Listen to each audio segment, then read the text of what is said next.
Aujourd'hui, à Plein Potentiel, j'ai le plaisir d'accueillir Alexandre Dussault, qui est créateur de contenu et vidéaste. Salut, Alex. Salut, ça va? Oui, toi? Yes. Je suis vraiment contente de te recevoir aujourd'hui. Ça fait longtemps que je te suis sur les médias sociaux, mais récemment, tu as publié du contenu qui m'a particulièrement accrochée. Puis c'est à ce moment-là que j'ai fait comme, OK, faut qu'on se parle. C'était principalement ta vidéo qui a quand même eu beaucoup d'écho là, sur les médias sociaux. Sûrement. Exactement. Ouais. Tu sais, premièrement, parce que c'était extrêmement bien produit, mais aussi, surtout, en fait, pour le propos. Là-dedans, tu nommais que à 22 ans, tu es parti en solo trip, en quête de liberté. Fait que je voulais commencer. Pour toi, la liberté, qu'est-ce que c'est? Qu'est-ce que ça représente? Bonne question. Merci pour l'intro. La liberté, en vrai, la définition, elle change avec le temps parce que, tu vois, puis déjà dans nos conversations par email, tu m'as parlé de liberté intérieure puis liberté extérieure. Puis je trouvais ça vraiment pertinent. Fait qu'on peut déjà commencer là-dessus. Tu sais, il y a une forme de liberté extérieure, tu sais, comme disons, ma première quête de liberté, c'était vraiment ça. C'était comme pouvoir voyager. Pour moi, ma définition de la liberté à 22 ans, disons, c'était comme, imagine que je peux avoir ma caméra et basically, genre un backpack, puis comme je suis capable, avec mes skills de caméra puis mon charisme, voyager un peu à travers le monde, faire des contrats sur le fly, puis être capable de comme bien vivre, avoir une liberté géographique, je trouvais ça insane. Là, je me rends compte, en vieillissant, il y a comme différents layers de liberté. En mettons, liberté géographique, ça pourrait être un pilier. Il y a la liberté identitaire que je me rends compte, être libre d'être soi-même. De s'habiller comme je vais m'habiller de même, je vais parler de même, je vais écouter cette musique-là. S'assumer. C'est comme. Pas être dans l'auto-jugement tout le temps, là. Ouais, avoir un détachement un peu, tu sais, le plus possible de opinion externe, puis genre une liberté d'être soi. Ça, c'est vraiment, je trouve, comme, tu sais, liberté identitaire, il faut être game, là. Après ça, il y a ben, la classe, tu sais, liberté financière. OK. Je pense que pour plusieurs, quand on pense à la liberté, c'est peut-être le premier qui pop. Moi, perso, c'est pas le premier qui pop. C'est pas mon but ultime d'être libre financièrement, d'avoir, tu sais, comme amasser assez d'argent pour que mes investissements ils roulent par soi-même. C'est cool. Je pense que, tu sais, il y a possibilité d'avoir plein de formes de liberté. Puis, je suis un peu un gars, why not, tu sais, comme tout ou rien. Fait que, genre, tant qu'à être libre, j'aimerais ça être libre financièrement aussi à travers le temps. Mais après, on parle de liberté intérieure, puis je pense qu'une liberté identitaire, puis de la paix d'esprit, on dirait que ça, je pense que c'est un mot aussi qui résonne fort pour moi. Oui, le lâcher prise aussi sur les expectations des gens ou des limites, tu sais, les limites que tu t'étais imposées, de juste comme laisser ça aller puis de te dire comme, hey, je vais être libre. Puis qu'est-ce que là, je suis en train de découvrir, puis ça, c'est moi, mon cheminement personnel, c'est que là, je commence à comme vraiment monétiser mes passions. Puis là, genre, c'est real, là. Tu sais, comme j'avais ce rêve-là d'utiliser ma caméra, pouvoir créer du contenu, faire ce que j'aime, puis c'est le cas, là, tu sais. Fait que c'est incroyable, mais liberté intérieure, je me rends compte, moi, je suis quand même prisonnier de ma tête, de mon monologue intérieur qui pense sans cesse au futur, aux prochaines opportunités, à mon prochain contrat, comment je peux m'améliorer, comme ça va être quoi mon prochain content. Puis là, t'es comme dans la loupe sans fin. Je pense que je suis pas le seul. Quand je parle à d'autres entrepreneurs ou un peu du monde qui ont de la drive, là, qui ont un peu des high achievers, la roue qui tourne. Puis ça, on est quand même. Tu peux être libre d'être financièrement puis libre géographiquement, mais si dans ta tête, tu es prisonnier de ta propre tête puis tu es tout le temps dans ta tête, t'es quand même pas libre. Fait que je pense que ultimement, la liberté, c'est se libérer soi-même de tout le temps son constant monologue intérieur sans cesse puis d'être capable de vivre le moment présent. Ouais. Genre, c'est tellement basic, c'est tellement de base, hein, mais c'est comme un peu ça, on dirait, ma théorie en ce moment. Je pense être libre, c'est juste ressentir, vivre, être. Je pense que c'est être. Ouais. Oui, parce que ça te permet d'apprécier ce qui est, puis de pas toujours penser à ce qui pourrait. Tu sais, fait que ça te permet d'être, oui, OK, je veux voyager, oui, je veux faire plus d'argent, tout ça, mais là, en ce moment, je me sens bien.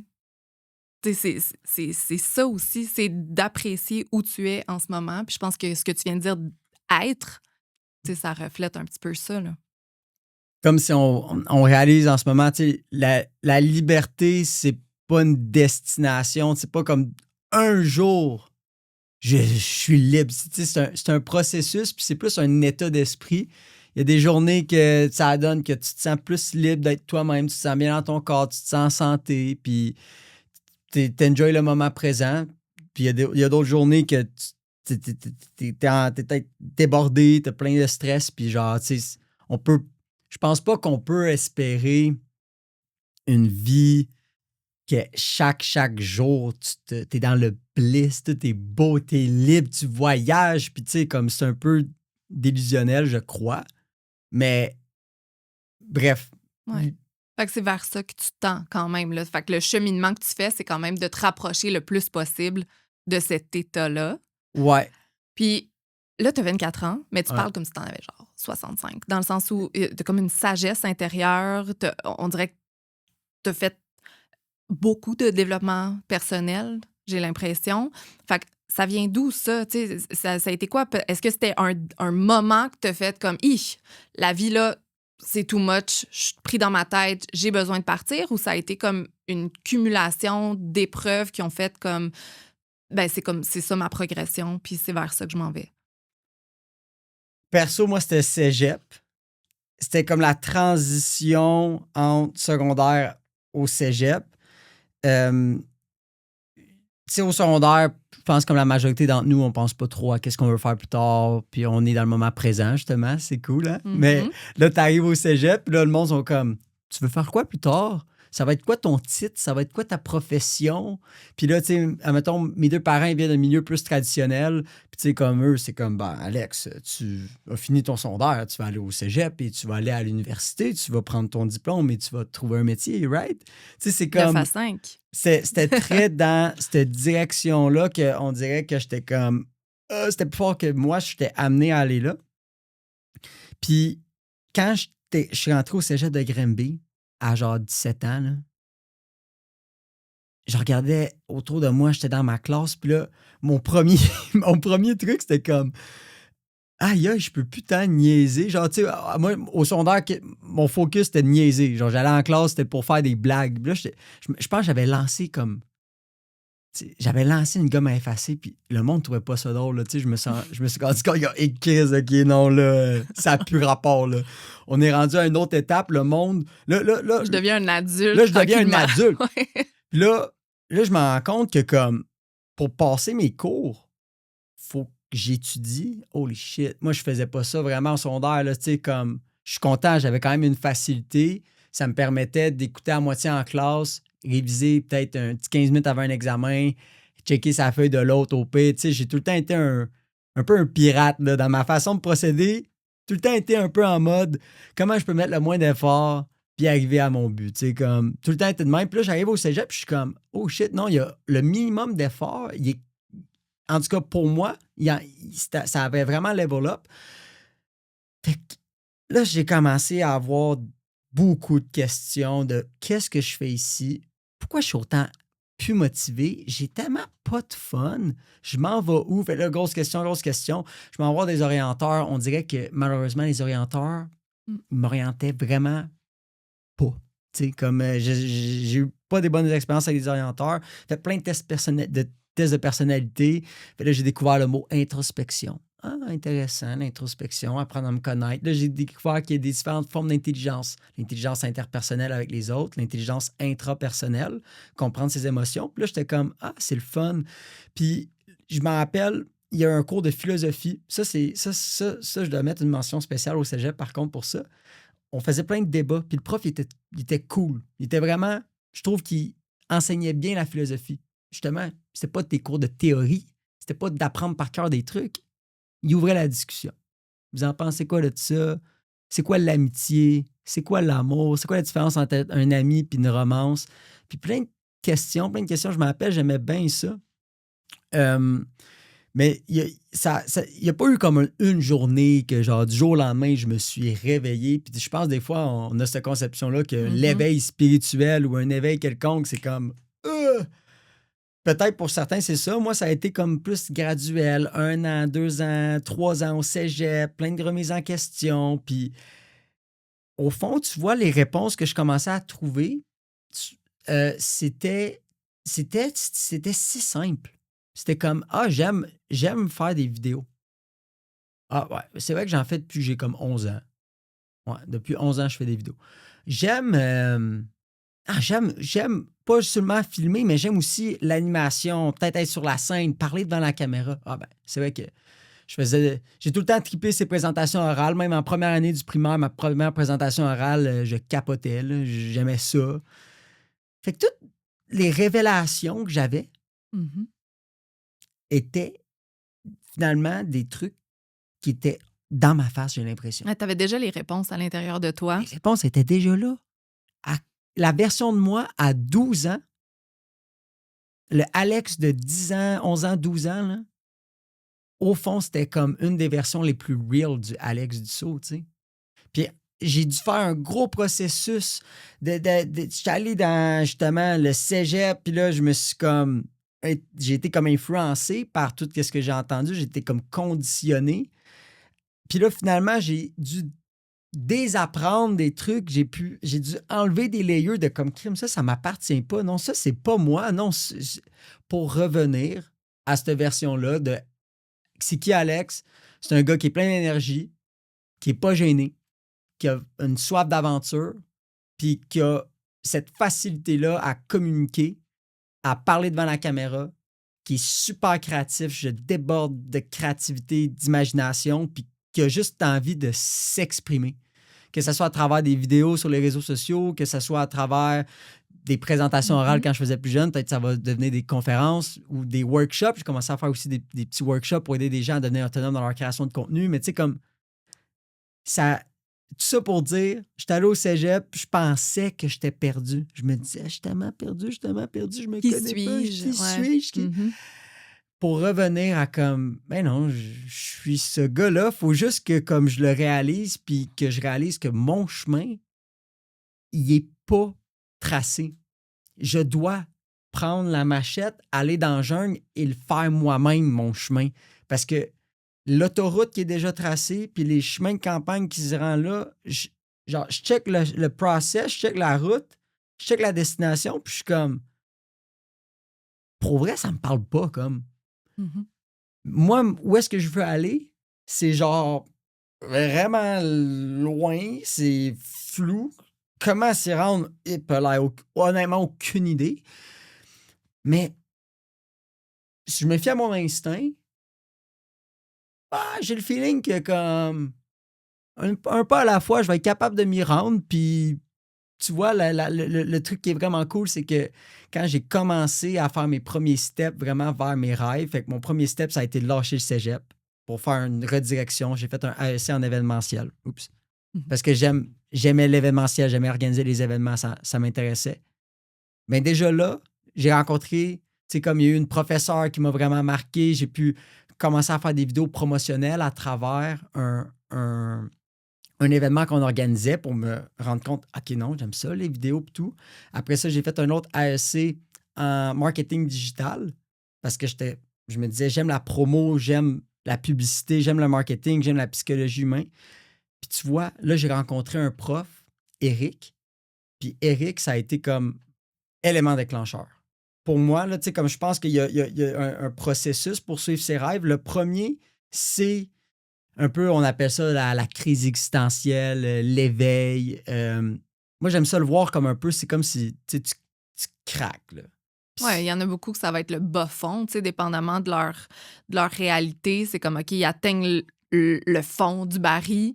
C'est ça qui les oblige, en fait, à se botter le cul pour mettre en place des actions pour... Tu sais, c'est une quête du bonheur, ultimement. Tu sais, pour toi, le bonheur, c'est la liberté. Il y en a d'autres pour qui c'est autre chose.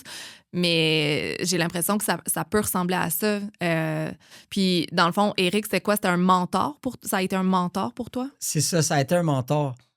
Parce que là, qu'est-ce qui s'est passé? C'est qu'au cégep, j'ai eu plein de questionnements. J'ai eu cette fameuse crise existentielle-là. Puis là, j'ai eu des révélations un peu du genre, plus tard, je vais être entrepreneur. Je vais monétiser ma passion pour la vidéo. Je veux pouvoir faire de la création de contenu. Puis pouvoir y vivre de ça. Peut-être faire des événements, faire du sport extrême. C'est flou. Mais comme, je m'en vais dans cette direction-là. Par contre, je passais pas à l'action sur rien, tu sais. J'étais Dans ta tête. complètement dans ma tête. Puis j'en parlais des fois peut-être à des amis, mais il n'y avait pas d'action qui se faisait, tu sais. Puis ça, moi, ça a été une période qui m'a quasiment hanté, en réalité. Le fait d'être conscient de son potentiel, de savoir qu'il existe un multiverse où est-ce qu'il y a une version de toi-même qui est libre, qui gagne sa vie avec ses passions, mais tu te ramasses, tu es quand même dans tes vieux patterns. Tu as des mauvaises habitudes que tu continues à faire. Tu te promets, là, je vais arrêter. En même temps, pour moi, c'était le pot. Je fumais du pot tout le temps. Je vais arrêter de fumer du pot. Je continuais. Jour après jour après jour. C'est fou parce que ça me rend un peu comme émotive, mais là, c'est peut-être aussi parce que je suis menstruée, mais dans le fond, moi, j'en ai parlé récemment avec quelqu'un, exactement ça. C'est comme, tu sais, moi, mon anniversaire est en décembre, souvent avec la nouvelle année, puis tout ça, fait que je fais des bilans à chaque année. Puis, tu sais, récemment, j'ai ressorti des feuilles de mes bilans de 2021, 2019. Et ça fait 6 ans là, de ça. Puis c'est les mêmes affaires que je réécris à chaque année, à chaque année, à chaque année. Puis je les accomplis pas. Puis un peu comme toi, Puis c'est ça l'intro de mon podcast. Je le sais que je suis faite pour vivre une vie extraordinaire. Mais comme, qu'est-ce qui manque? Puis quand j'en parle, c'est ça. Je ne suis pas la seule. Puis c'est pour ça, en fait, que ça me rend émotive. Parce que, tu sais, quand tu as dit ça me hante, cette période-là de ta vie où est-ce que tu tournais en rond au final, c'est ça. Tu sais, moi, ma plus grande crainte, c'est de faire ça, puis de me réveiller à 60 ans, 65 ans, Et être encore 70 ans, dans puis ce faire loop-là. comme... Genre, j'ai pas réussi ultimement à me libérer de ça, mais ça prend énormément de travail. Puis il y a des gens qui sont tellement confortables. Puis des fois, là, je me dis, hey, j'aimerais tellement ça, juste pouvoir apprécier un emploi, 9 à 5. T'es trop loin. Simple. T'es allé trop loin. Comme... You can't. Je l'ai essayé. Je peux pas, c'est pas ça qui me rend heureuse, mais si seulement ça pouvait être ça, parce que c'est clair. C'est clair que c'est vers ça qu'on s'en va, alors que là, c'est comme un peu blank slate. Le monde est à moi. Qu'est-ce que je fais pour remplir mon vase? Mais... Je vais espérer que à travers, justement, du moins mon histoire personnelle, peut-être qu'il y a de la clarté, des insights qui vont en ressortir, qui pourront interpeller d'autres personnes. Je pense que chacun a son propre chemin, mais peut-être qu'il y a des trucs qui sont arrivés, puis il y a des patterns qui peuvent aider à break through. Parce qu'on le constate, puis on en parle. S'éveiller, puis prendre conscience, c'est une chose, puis c'est cool, puis c'est bien, puis c'est le fun, puis c'est inconfortable aussi, tu sais, évidemment, mais tu sais, comme il y a beaucoup de... Tu sais, tu tombes dans le rabbit hole, plein de vidéos YouTube, tu checkes des podcasts, puis là, tu apprends à te connaître, puis là, tu sais, tu découvres plein de trucs, mais ultimement, genre, je pense pas qu'on veut rester pris là-dedans toute notre vie. Là, moi, de mon côté, ça a été pendant environ 4 ans que j'étais dans plein de rêves, plein d'idées, tout, mais je faisais rien. Un jour, je suis dans une classe virtuelle, le temps du COVID, un peu plus tard, le COVID-ish. Puis, il y a un professeur, il s'appelle Eric. Il rentre, premier cours, c'est un prof de marketing, puis il brise la glace. Hey, levez la main qui, ici, plus tard, veulent être entrepreneurs. Bon, OK, je me lève la main.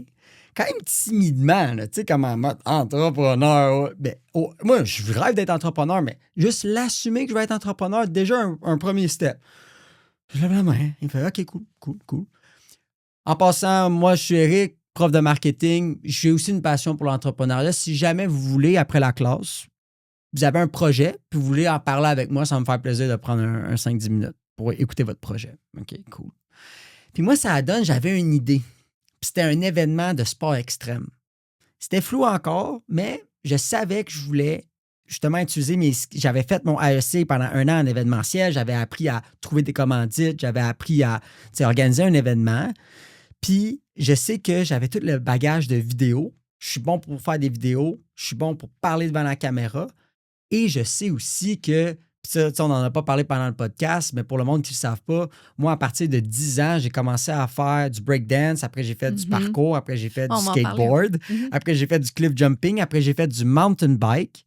Puis, j'ai fait du rollerblade. Puis, j'ai fait de la slackline. Puis, j'ai fait comme vraiment plein de sports extrêmes. Puis, ça donne que ma gang de boys, on était tous des junkies d'adrénaline, de sports extrêmes. Mon adolescence, en gros, c'était faire du sport extrême. Puis moi, dans la gang, c'était souvent moi qui avais aussi la caméra, qui faisait des clips, puis qu'on se faisait des vidéos. C'est de même que... Fait que c'est une grosse partie de mon identité. Puis moi, j'avais eu ce genre de sentiment-là d'injustice à m'amener parce que je trouvais que les sports traditionnels, comme le soccer, le hockey ou le volleyball, quand tu faisais ces sports-là, tu avais comme à ton école, tu avais le programme de sport intensif. Tu avais les coachs, tu avais les pratiques, tu avais les tournois, tu avais les médailles, les trophées, la foule qui applaudit. Puis après, moi, mon sport, c'est comme je fais des. C'est des casse-coups. Moi, je fais des flips, puis c'est impressionnant, c'est cool. Mais la seule manière d'avoir ma genre de validation, c'est faire des vidéos. Nous qui fait du sport extrême, puis c'est pour ça qu'on sortait la caméra pour avoir des souvenirs, puis pouvoir immortaliser un moment, puis le mettre après sur Internet. Puis là, je me suis dit comme, crime, me semble qu'il manque de concours vidéo au Québec, une invitation que pendant l'été, on pourrait avoir un défi, que chacun sorte leur caméra, on se fait des vidéos. Puis il y avait des concours vidéo de ski, des concours vidéo de skate, mais il n'y avait pas de concours vidéo qui rassemble tous les sports extrêmes. Fait que je dis, c'est ça mon concept.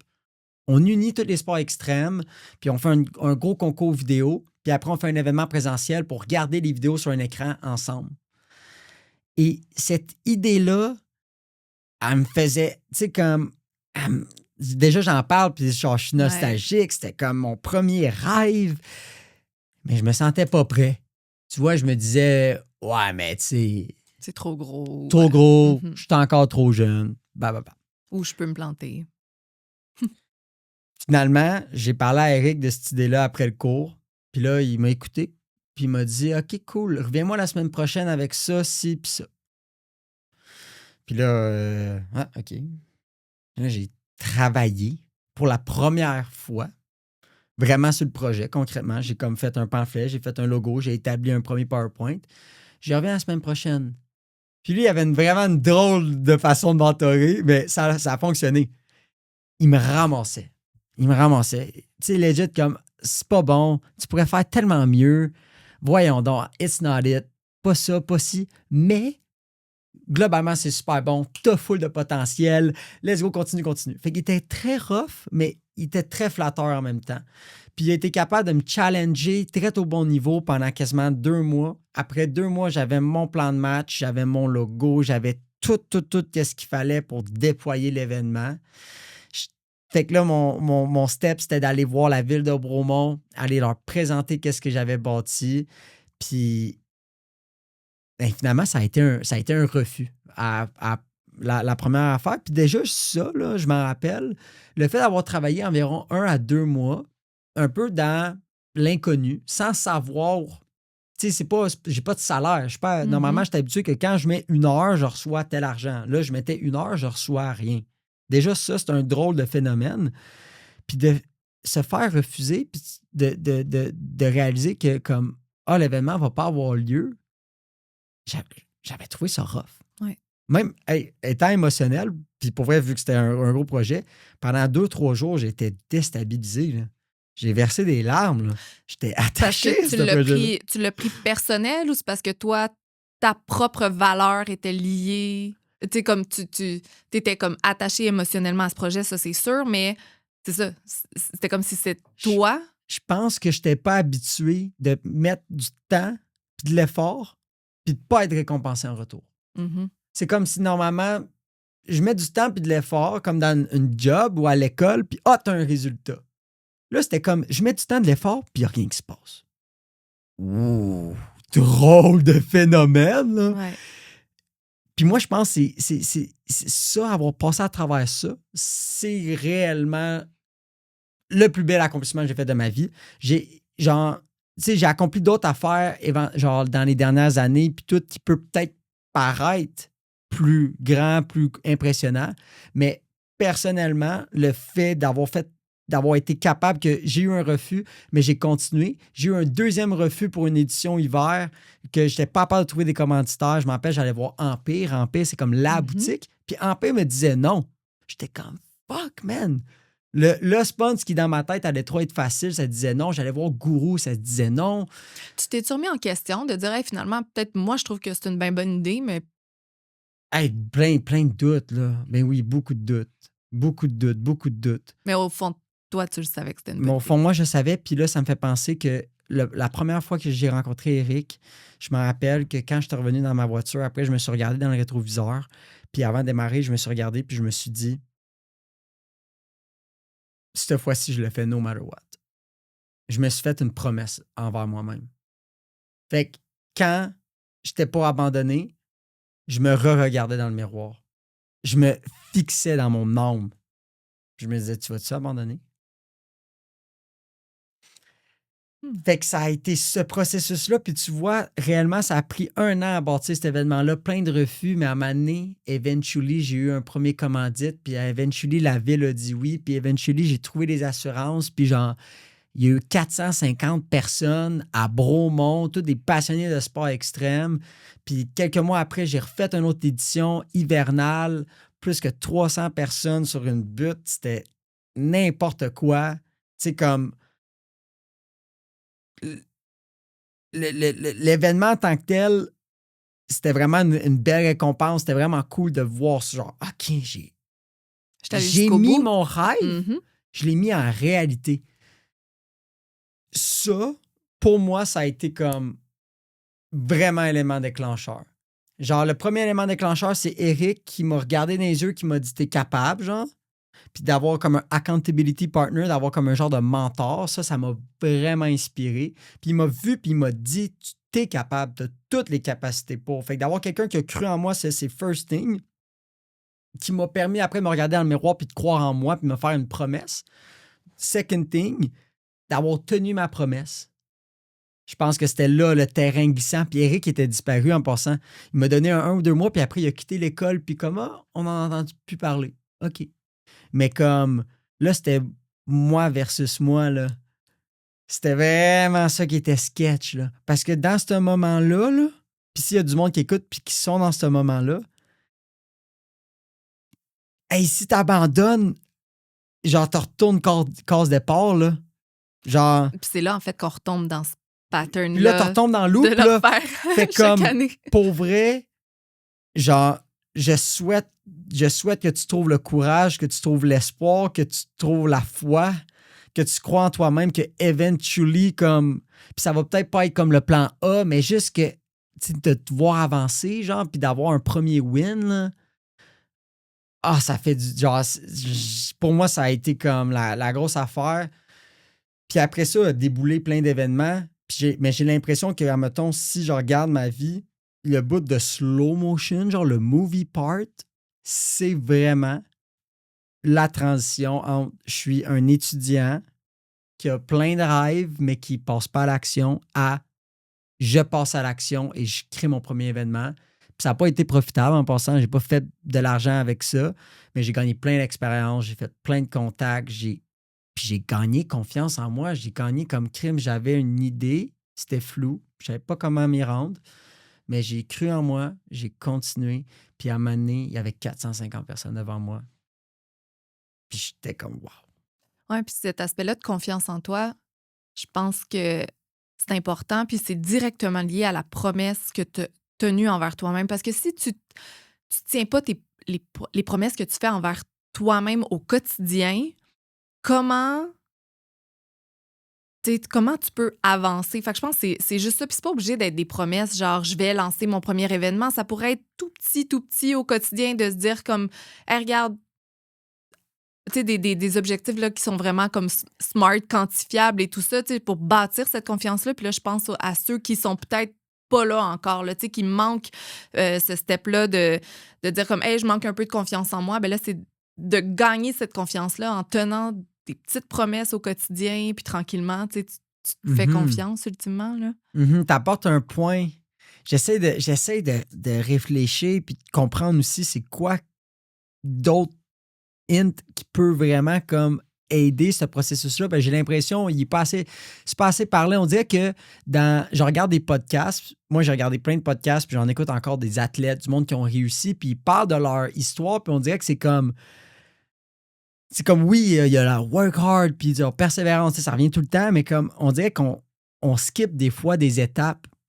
Le plus important, c'est son premier win, selon moi. Vraiment, là. C'est la première fois que tu mets ton rêve en réalité, it's the most important. Une fois que ça c'est fait, je le vis moi-même, puis toutes autres personnes que je rencontre qui sont des entrepreneurs, des artistes, du monde qui vit de leur passion, ont à multiples reprises eu des idées, puis ils ont été capables de faire une transition imaginaire à la réalité. Ils l'ont fait de multiples reprises.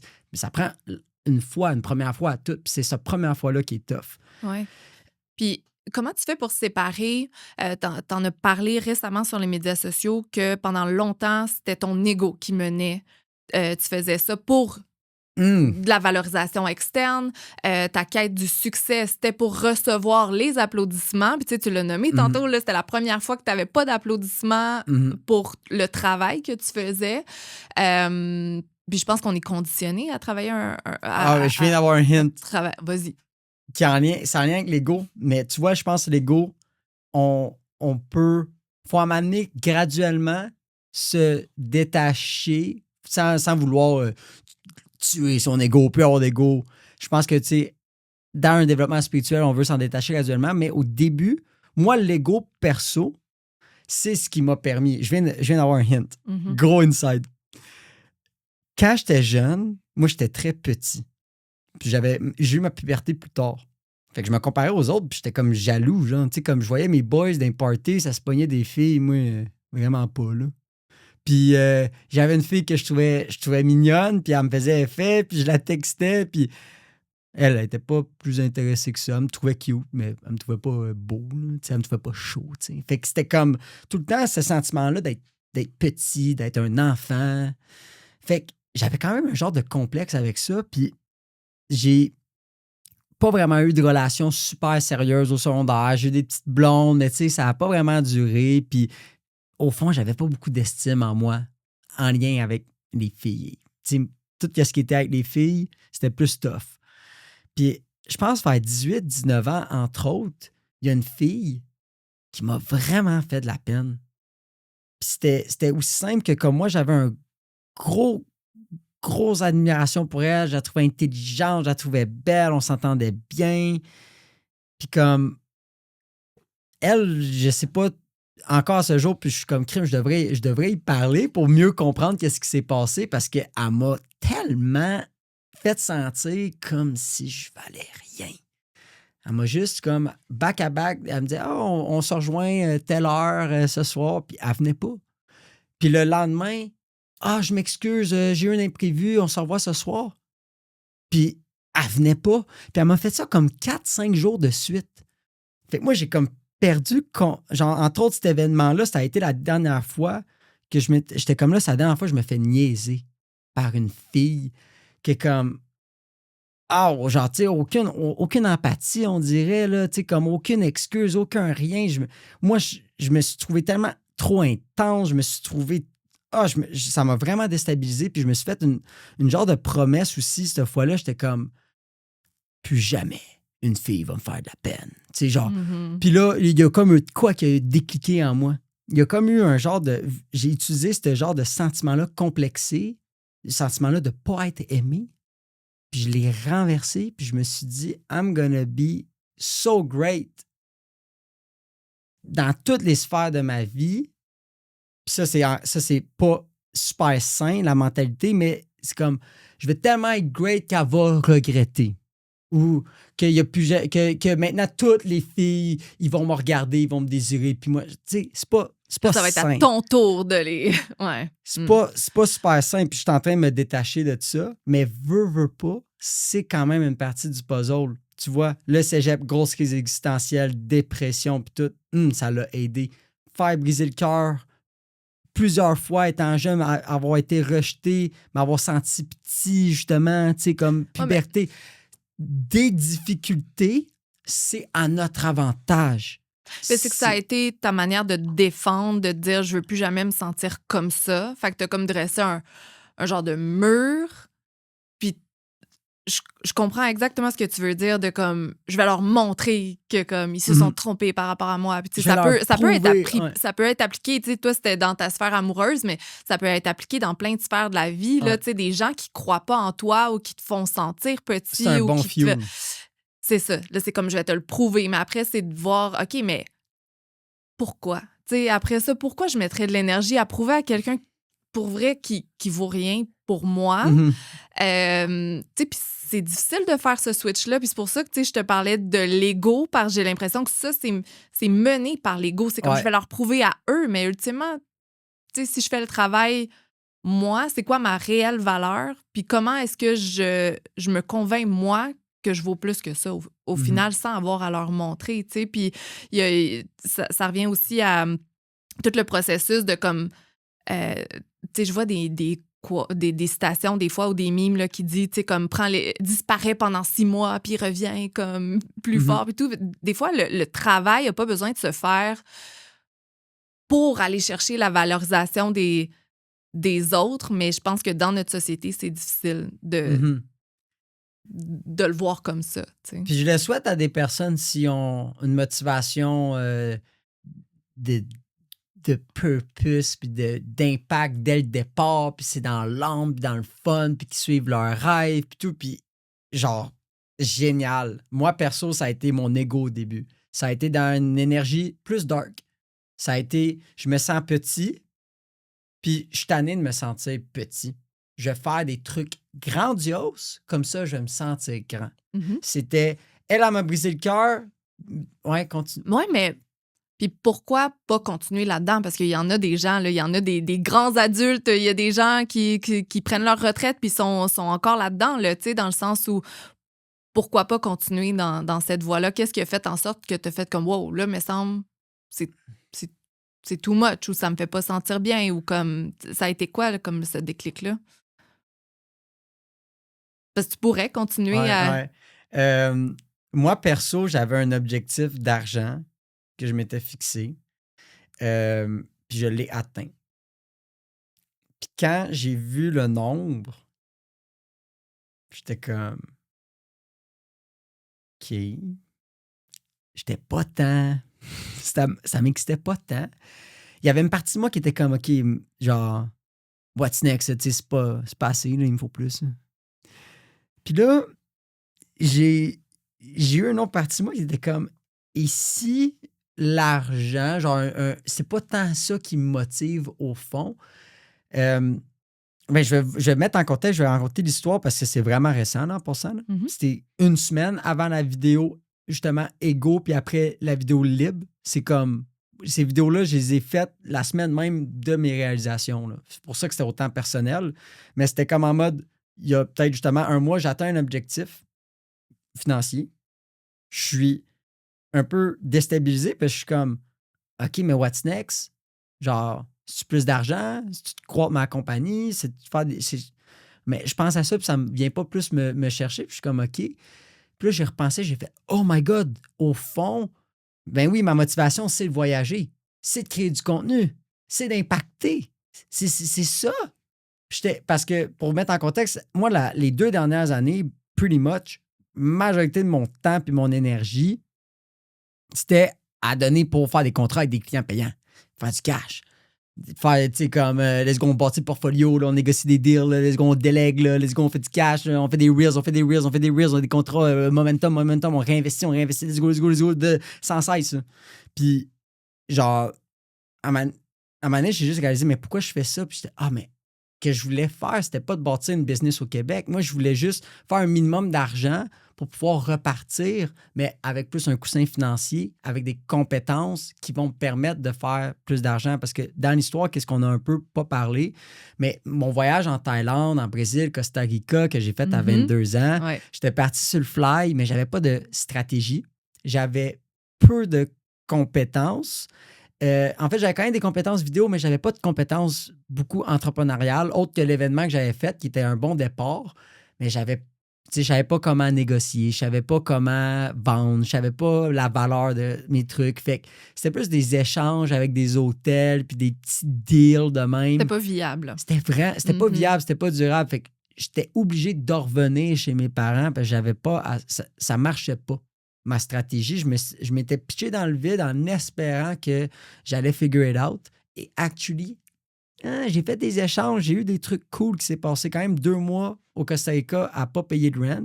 C'est quand même un petit accomplissement qui était le fun. Mais ça reste que, à un moment donné, il faut faire de l'argent. Fait que là, j'étais revenu puis je m'étais dit, là, je veux plus avoir ce feeling-là de devoir appeler mon père pour qu'il me fasse un virement Interact. Je veux être un homme, je veux être un entrepreneur, je veux faire mon argent par moi-même, je veux être autonome. C'était ça un peu mon mindset. Fait que, justement, pas mal 2 dernières années, après avoir fait ce gros périple-là, j'ai travaillé, jusqu'à en arriver tout récemment à avoir quand même une réputation qui s'est bâtie en Estrie, avoir des skills entrepreneuriales, avoir des skills vidéo, être en demande, avoir un bon momentum, faire de l'argent. Mais pour vrai, j'avais oublié 100%. Ouais. Full real, je te jure, j'avais complètement oublié. Dans ma tête, j'étais en train de... Il me fallait des bureaux, il fallait que je construise une agence un peu où il fallait que je reste au Québec. Puis j'ai juste réalisé, oh my God, non, the whole point, c'était pas ça. Comment t'as réalisé? C'est justement, c'était comme j'ai atteint un objectif, je me suis rendu compte que je n'étais pas plus comblé, puis j'ai juste, genre, je pense que je regardais des vieilles vidéos que je faisais, puis j'étais comme, oh, c'était tellement nice mon lifestyle quand j'étais en Thaïlande, c'était trop cool, puis ça coûtait quoi, 30$ par jour? Live, avec les skills que j'ai, hey, je retournerais en Thaïlande, là. Juste avec des clients au Québec, je pourrais comme vivre super bien la vie digitale nomade sans stress. Puis même sans clients au Québec, je peux là n'importe où dans le monde live. Pour vrai, j'ai peut-être pas n'importe où, ça dépend de l'économie là-bas, là, mais j'ai l'impression que je peux là pas quelque part, je suis capable de faire des deals on the spot. Ouais. J'ai ma caméra, pour vrai, je trouve des façons de comme make it happen, puis je suis capable de vivre un peu n'importe où. Puis c'est pour ça que là, il y a un nouveau chapitre pour moi. Puis c'est comme la quête de liberté. On revient au sujet du départ. Mais pour moi, la liberté, c'est pas juste la liberté financière, c'est une liberté géographique, c'est une liberté d'être soi-même, c'est de suivre ses rêves. Mon rêve, c'est de voyager. Tout le monde, on dirait que tout le monde a ce rêve-là, fait que ça sonne quasiment qu'était mon rêve, c'est voyager. Mais moi, mon rêve, c'est pour vrai, c'est de vivre en voyageant. Ouais, puis c'est le fun parce que tu assumes ce rêve-là. C'est ça, il y a tellement de gens qui disent qu'ils rêvent de ça, Mais qui vont voyager une fois par année Ouais, c'est ça. ou 2, tu sais, ou qui vont travailler, voyager, voyager. Mais ce qui est vraiment correct, mais tu sais, si ton rêve ultime, c'est de voyager puis de passer ta vie à passer d'une destination à l'autre ou, tu sais, peut-être qu'éventuellement, tu vas vouloir quelque chose de différent. Puis ça m'amène à ça aussi. Comment t'envisages? Tu sais, toi, est-ce que tu te dis, allez, simple, pour Bali, puis c'est ça, this is it? Ou tu te dis, allez, simple pour Bali, puis on se refait un petit caucus dans 2 ans, voir où est-ce que j'en suis, puis comme si finalement, tu sais, peut-être là, je veux une famille, je veux autre chose, je veux comme settle down. Live, encore une fois, je dis le mot transition, parce que j'étais en transition depuis les nouveaux vidéos qui sortent, là, puis tout, là, je suis comme... C'est comme si j'ai une deuxième crise existentielle. Puis là, il y a un truc que j'ai découvert, ça s'appelle le Wu Wei. Si je me trompe pas, c'est W-U-W-E-I. Puis c'est une genre de philosophie vraiment lointaine du Tibet ou je sais pas trop. Ça s'appelle le Art of Not Trying. C'est comme le surrenderness puis la confiance absolue. Oh. Je me laisse bercer par la vie, tu sais. Je fais de nuance, je pense que moi, je suis prêt en ce moment à incarner le wu-wei à cause que ça fait... Genre, j'ai eu mon premier breakthrough de comme révélation, on a parlé au cégep. J'ai organisé mon premier événement, j'ai fait mon premier rêve idée en réalité. Après, j'ai fait plusieurs cheminements personnels, spirituels et entrepreneurial. Puis je pense que côté entrepreneur, c'est quand même une grosse partie de l'équation. Et là, je suis confiant que j'ai les compétences, j'ai le réseau de contacts, j'ai les trucs qui s'est placé pour vrai, genre, partir à Bali et avoir aucune obligation. J'ai pris la décision que je n'allais pas avoir de clients. J'ai pas de revenus pour me libérer. Parce que je voyais comme, ça pourrait être cool d'avoir peut-être un 2-3 000 qui rentre, travailler à temps partiel. Mais ce 2-3 000 qui rentre, c'est encore une obligation. C'est tout le temps de te garder un coussin, ouais, de garder un safety net, alors que là, c'est comme, OK, je pars, puis je me laisse guider par la vie, je fais confiance à la vie. Le à fond. Là. Genre, je veux l'expérimenter, puis on pourra le documenter, on pourra voir justement dans 1 an qu'est-ce qui va se passer. Mais moi, j'ai vraiment un bon feeling. Là. Genre, 2026, it's gonna be a hell of a year. J'essaie d'incarner le plus que je veux prôner, qui est l'audace, suivre ses rêves, puis je vais le tester sur moi-même, en fait. Je me vois comme... Let's do a test. Je vois ça sur YouTube, le Wu-Wei, Art of Not Trying, Don't Chase, Attract, Trust Life. OK. Let's try it for real. Mais tu crois-tu à ça, justement, que quand tu fais des choix qui sont réellement alignés avec ta quête, ben que les choses vont arriver? Ben oui. Je l'ai expérimenté, j'y ai goûté. J'y ai goûté, c'est vrai. Puis il y a un livre qui s'appelle L'Alchimiste qui en parle de ça un peu. C'est un message un peu caché dans le livre, mais qui est comme, quand tu suis tes rêves, la vie le voit et t'envoie des signes que tu t'en vas dans la bonne direction. Et à l'inverse, si tu ne suis pas tes rêves, que tu t'en vas dans une direction qui est comme pas sur ton X, la vie aussi t'envoie des signes, t'envoie des contraintes, t'envoie des des bâtons dans les roues. Bâtons pour te montrer, hey, dude, tu t'en vas pas à la bonne place. Non, là. La vie est avec nous, là. Genre, vraiment, moi, j'ai cette conviction-là. C'est pas juste comme une croyance, c'est un ressenti. Plus je suis mes rêves, plus j'ose être moi-même, la vie me récompense. Regarde, je suis sur un podcast en ce moment. Genre, il y a quelques années, c'était comme wow, plein de rêves, mais je ne passais pas à l'action. Puis comme, c'est à force de passer à l'action que là, il y a des opportunités qui arrivent de même, que je n'ai pas planifié nécessairement, mais qui viennent naturellement. Parce que c'est de même que la vie fonctionne, j'ai l'impression. Oui. Puis peut-être pour ceux ou celles qui nous écoutent qui sont peut-être moins sur leur X en ce moment, tu sais, comment faire des choix alignés, pour ça, il faut savoir où est-ce qu'on s'en va. Oui. Qu'est-ce que tu dirais à ceux qui n'ont peut-être pas pris le temps encore, peut-être qu'ils sont allés à l'université, qui ont leur carrière parce que c'était ça qui était attendu d'eux, puis peut-être qu'il y avait un petit intérêt ou qui était bon. Tu sais, moi, mes premières expériences professionnelles, je suis tombée là-dedans parce que j'étais bonne, puis c'est un peu comme par défaut que j'ai bâti mon expérience. Mais quand je prends du recul, si j'avais choisi réellement, c'est peut-être pas vers ça que je serais allée, ou peut-être à ce moment-là, j'avais pas assez confiance en moi, ou j'avais pas, tu sais, comme... c'est ça. Je sais pas comment l'expliquer, mais tu sais, peut-être à ce moment-là, c'était pas le bon moment pour moi. Mais donc, pour ceux qui sont peut-être pris dans leur routine, mais qu'ils savent qu'il y a quelque chose de plus qui les attend, as-tu des conseils sur qu'est-ce qu'ils peuvent faire déjà pour avoir un peu plus de clarté par rapport à ça? Qu'est-ce qui me vient intuitivement? Say less, do more.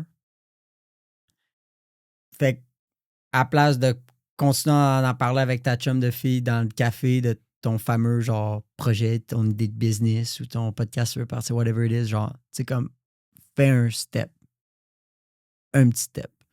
C'est comme, c'est vraiment, c'est tellement simple. Là. Genre, les réponses sont tellement simples, mais souvent, c'est les plus vrais, mais c'est juste un petit step. Moi, j'ai été chanceux, j'ai eu un mentor, tu sais, qui était accountable, qui m'a aidé à comme me dire « Hey Alex, reviens-moi la semaine prochaine. » Il y avait comme une petite pression. S'il y a personne, je pense que c'est peut-être toi-même qui dois se faire cette pression-là, mais c'est ça, c'est des actions, tu sais. C'est d'être moins un peu dans notre tête, un peu plus dans l'action. Puis est-ce que ça t'arrive parfois de retomber dans ta tête, puis comment tu bounce back de ça? Comment, tu sais, par exemple, là, OK, là, il y a une nouvelle aventure, tu es dans une transition, il y a quand même beaucoup de choses qui se passent dans ta tête, tu avances. Comment, à un moment donné, tu fais comme, OK, oui, là, c'est cool ce qui se passe dans ma tête, mais comme concrètement, faut que je continue à avancer. Comment tu te ramènes? Ça me fait... C'est une bonne question. Je pense que qu'est-ce qui a aussi évolué à travers les années, c'est mes habitudes de vie. C'est du matin au soir, comment... Genre, juste mon environnement, tu sais, comme on disait, je me réveille le matin, puis pour vrai, maintenant, tout le temps, c'est une habitude, il y a un verre d'eau. Mais tu sais, comme avant, c'était quoi? C'était mon cellulaire. Fait que tu sais, je me réveillais, puis genre 30-45 minutes à scroll. Mais entre ça ou se lever, puis prendre un verre d'eau, puis tout de suite aller, admettons, se prendre une douche. Puis une autre habitude, tu vois, j'en parle, puis je le réalise. Je prends tout le temps une douche normale, mais à la fin, je le mets dans le plus frais. Mais OK, ça réveille un peu. Après, mettons, en ce moment, mon garde-robe, tout le linge que j'ai enlevé tout le linge qui était comme pas moi, que je me file pas dedans, je les ai tout enlevés. C'est tout du linge que, genre, je me file. Fait automatiquement, quand je m'habille, je me file. Mon environnement, j'essaie de le garder tout le temps propre, tout le temps beau.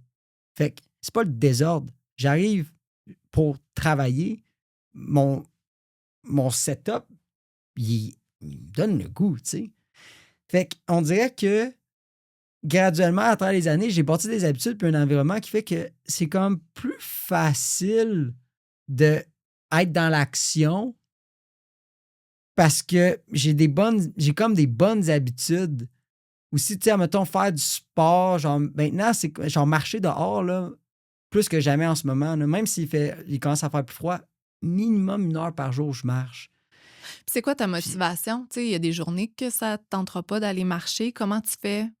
Tu sais, ça me vient juste la citation Self-discipline is the highest form of self-respect. J'ai comme l'impression que c'est un peu ça, tes habitudes en ce moment. C'est une discipline personnelle qui te fait avancer. C'est un momentum, je te dirais. C'est baby step par baby step, mais c'est le momentum puis la confiance.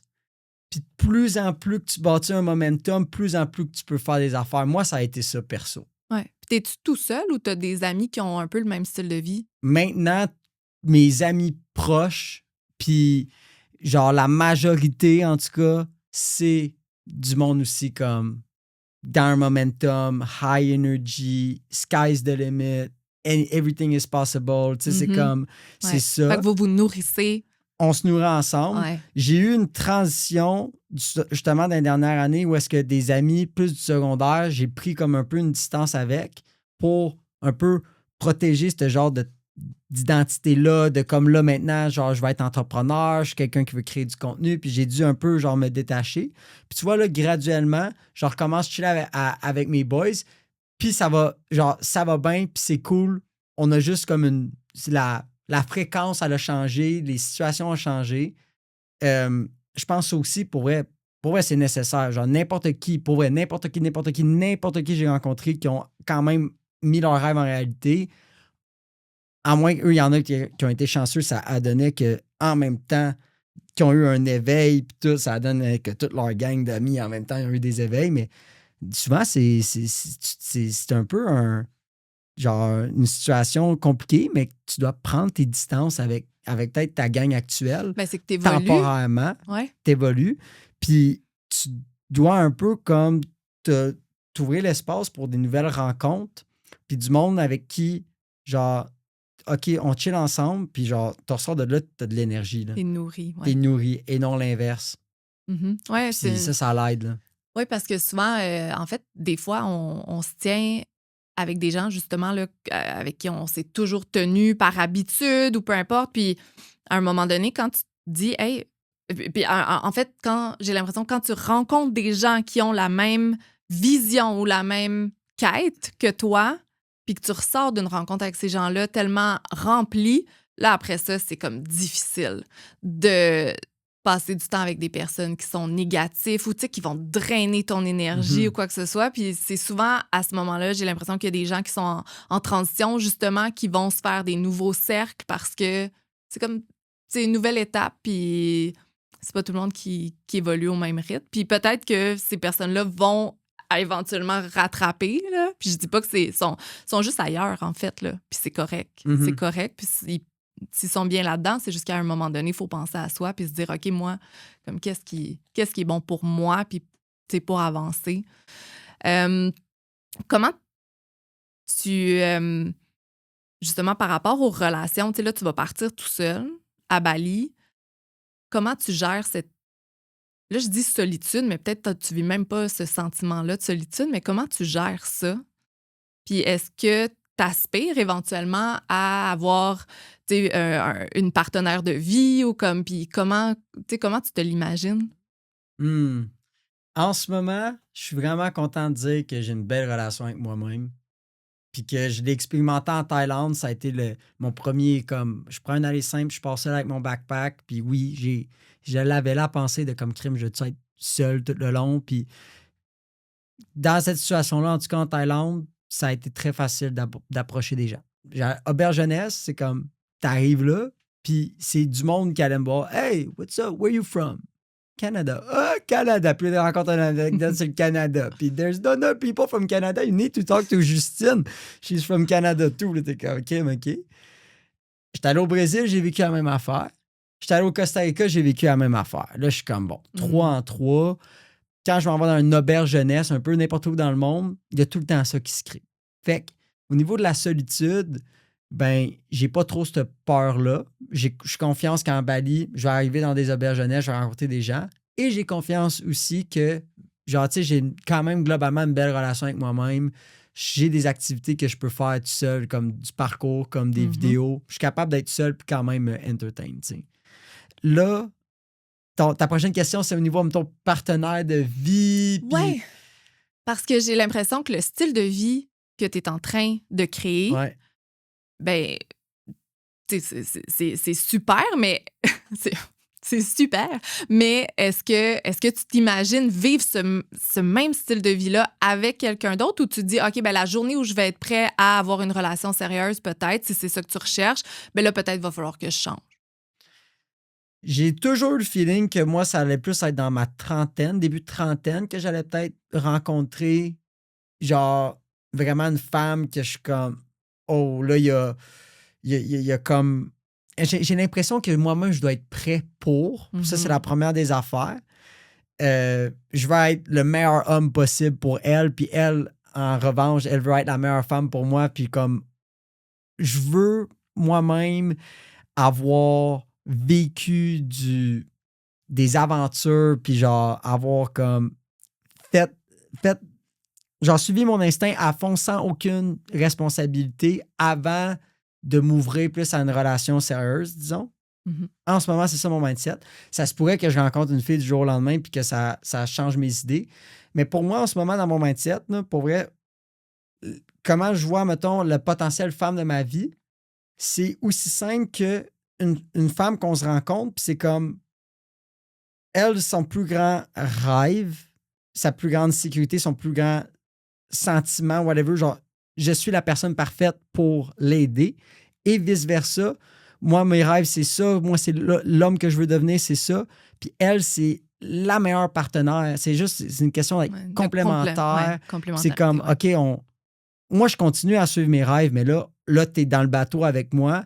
Puis comme, oh, actually, ça va mieux. C'est ça. Ça va mieux maintenant que t'es là. Let's go! Genre, nous deux, on est trop contents. Puis vice-versa pour elle, tu sais. C'est ça. C'est de trouver la bonne personne pour poursuivre, tu sais, cette quête-là, ultimement, et non trouver quelqu'un qui va faire en sorte que, tu sais, j'ai juste le mot « settle down », mais que là, OK, là, ton rythme va changer. On va settle up à la place. Ah, j'aime ça. Ouais. J'aime vraiment ça. Je voudrais juste terminer sur... parce que je pense qu'il y a quand même beaucoup de gens qui nous écoutent. T'as nommé dans tes vidéos que t'as un TDAH, puis tu parlais de sport extrême, puis tout ça, fait que j'ai l'impression que t'es comme toujours en quête d'une certaine dopamine, mais un high de dopamine, ça vient souvent avec un down aussi, tu sais. Moi, dans mon cheminement, parce que j'ai un diagnostic similaire, j'ai de la misère, tu sais, à dealer avec ces downs-là. Puis là, je comprends qu'en ce moment, j'ai l'impression que ta vie est comme sur un gros high, puis comme t'avances, puis tout ça. Mais comment tu gères ces périodes-là, tu sais, où est-ce que mentalement, tu es peut-être moins aligné? Comment ça revient un peu à ma question de tantôt quand je disais comment tu bounce back un peu là, Ouais. quand soit que ça ralentit ou qu'il arrive des trucs qui sont hors de ton contrôle. Comment tu ressors de ces lots-là? Je pense pas avoir encore les meilleures réponses parce que moi aussi, je struggle avec ça, tu sais. Quand je suis sur un high, je suis sur un high, mais quand je suis low, ça existe aussi, là. Puis quand t'es low, on dirait que t'as du doute, puis là, tout à coup, t'as plus de confiance en toi, puis là, tu te remets en question sur tout, puis là, t'es comme crime, moi, je suis qui pour dire ça, ou genre pour faire ça, puis là, hey, la grosse affaire.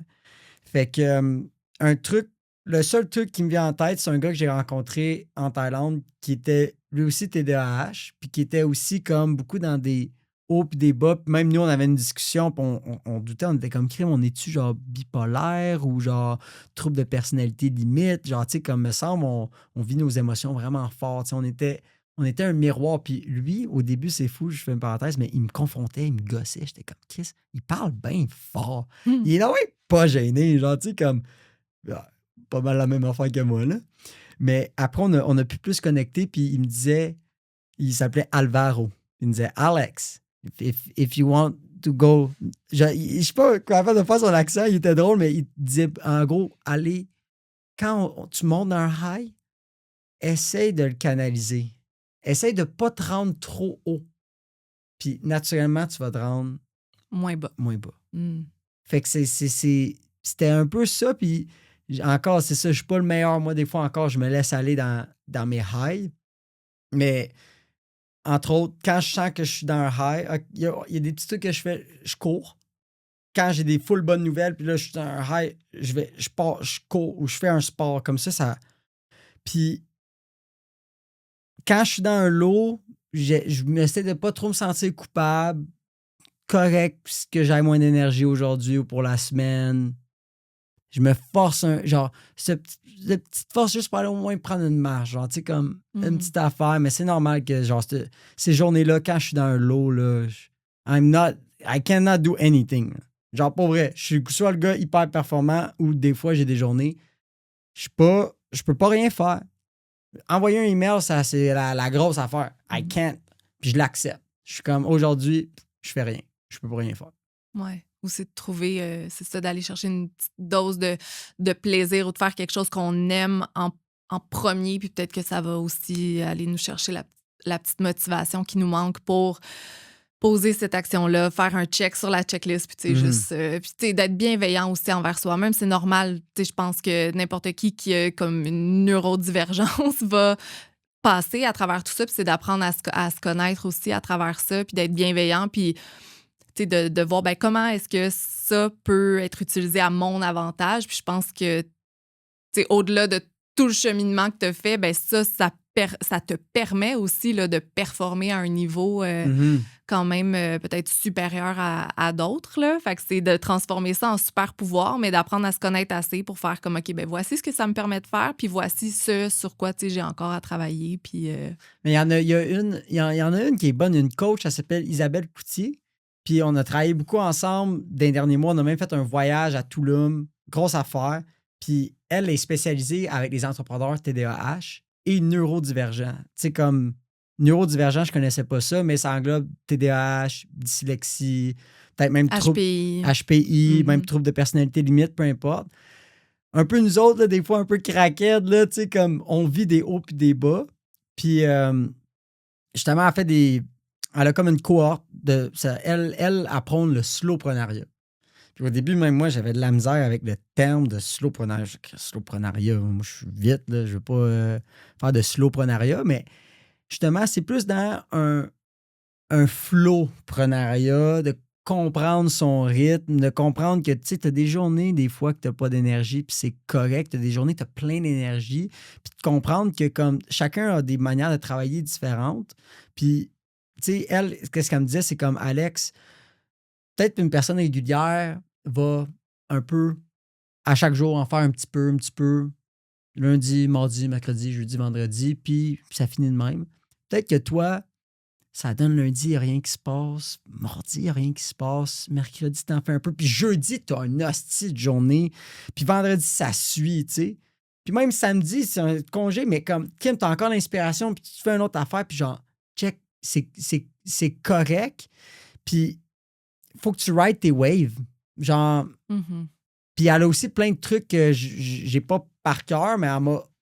Genre, j'ai réfléchi à ça, je suis comme, ouais, je pense que m'entourer près de elle, puis de son réseau, puis ses philosophies, moi qui est très neurodivergent, ben ça l'a aidé avant tout à m'accepter, puis à comprendre que comme le rythme peut-être traditionnel, le rythme qui nous est imposé, il fonctionne peut-être pas pour moi, puis que je dois trouver mon propre rythme. Puis il y a des semaines que je vais être full productif, il y en a d'autres que je vais être moins. Mais on n'est pas pressé anyway. Oui, ben, je vais mettre le lien. Je la suis aussi sur les médias sociaux, fait que je vais mettre le lien dans la description de l'épisode.